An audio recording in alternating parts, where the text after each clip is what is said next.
Assalamualaikum warahmatullahi wabarakatuh. Kami, kelompok yang terdiri dari Muhammad Rizan Rida, Raden Herjuna Pawenang, dan saya sendiri Muhammad Khalil Anugrah Fasya, akan menjelaskan topik yang kami angkat yaitu pengembangan ICT 4D Telemedicine Sehatin.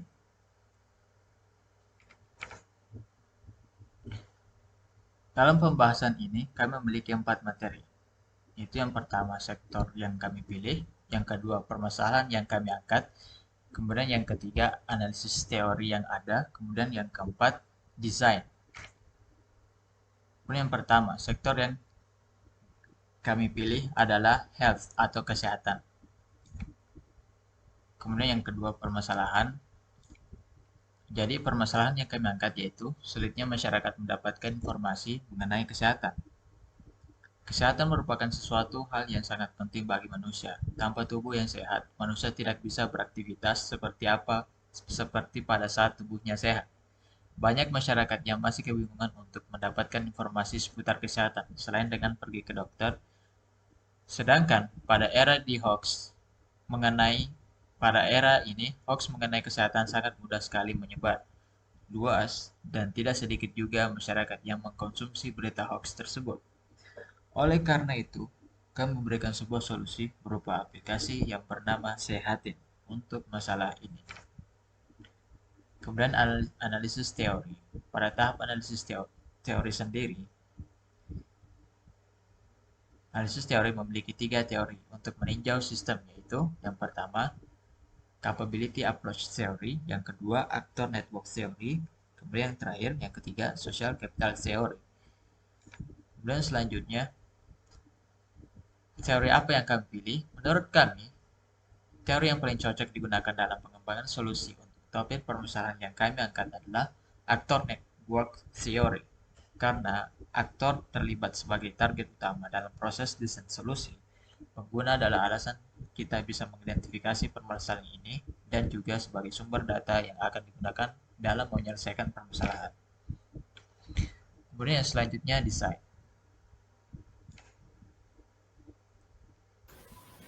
Pada materi desain atau design thinking adalah metodologi desain yang menyediakan pendekatan berbasis solusi untuk menyelesaikan sebuah masalah.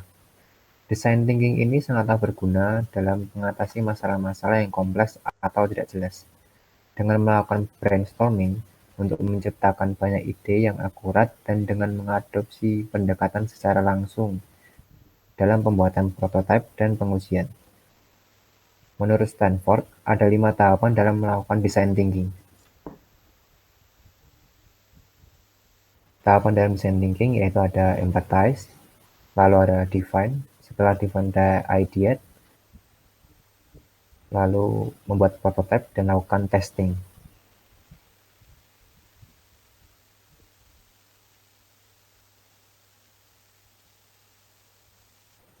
Pada empathize, tahap ini digunakan untuk mendapatkan pemahaman empatik dari permasalahan yang ingin dipecahkan. Hal ini dapat dilakukan dengan cara terjun langsung ke lapangan untuk mengumpulkan pendapat atau insight dari mereka. Oleh karena itu, ketika mengembangkan sebuah produk, kita harus membangun empati terlebih dahulu dengan penggunanya, agar bisa mengambil tindakan yang tepat.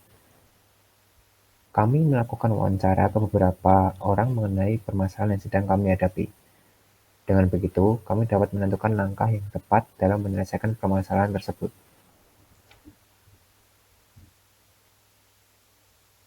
Pada tahap define, ini digunakan untuk menganalisis dan mensintesis data atau informasi yang telah dikumpulkan selama tahap empathize. Dari informasi tersebut, kita dapat menentukan masalah inti yang akan diidentifikasi.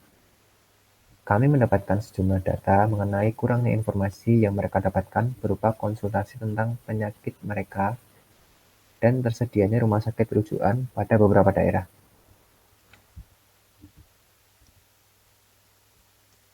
Untuk ideate sendiri, tahap ini digunakan untuk mengumpulkan ide-ide yang akan menjadi solusi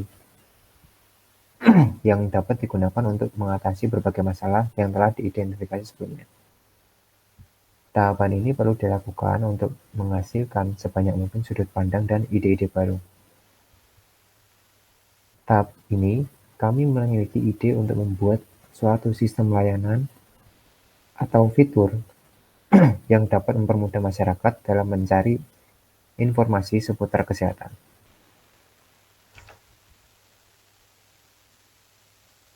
Ini adalah gambaran umum dari use case aplikasi kami. Pada user dapat mengakses akun dan juga mengedit akun.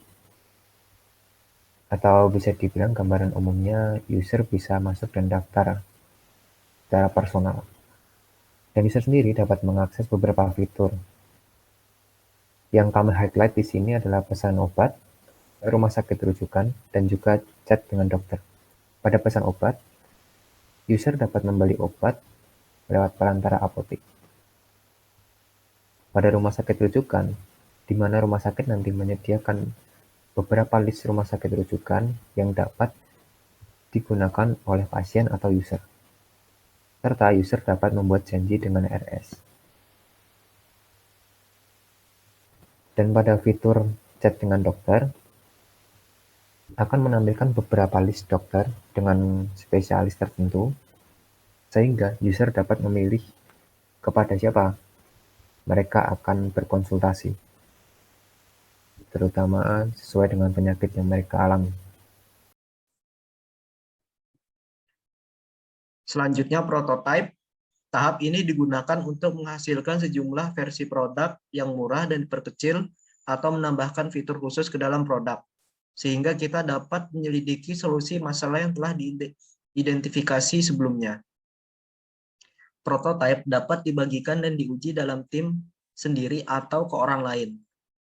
Tahapan ini perlu dilakukan agar kita memperoleh pandangan bagaimana user berinteraksi dengan produk yang sedang dikembangkan, serta dapat mengidentifikasi apakah ada sejumlah masalah yang terdeteksi di produk tersebut.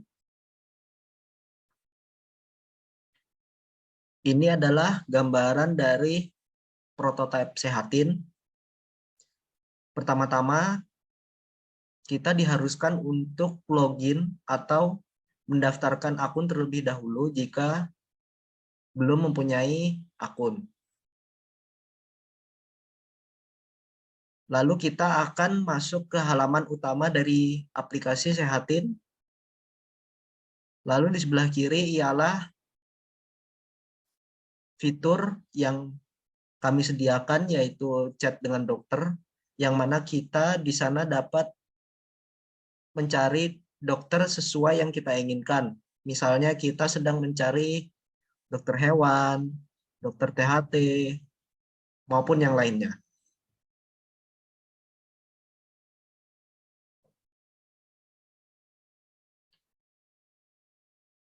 Selanjutnya, yaitu fitur rumah sakit rujukan.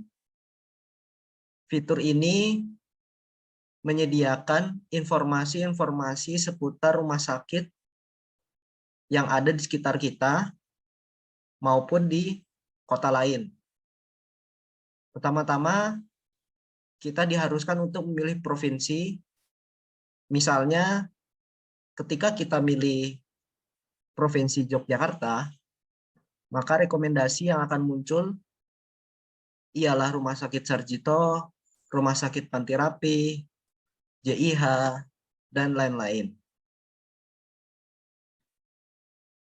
Lalu dari rekomendasi tersebut memiliki informasi-informasi lengkap tentang alamat serta nomor telepon yang dapat kita hubungi. Lalu didukung oleh Google Maps.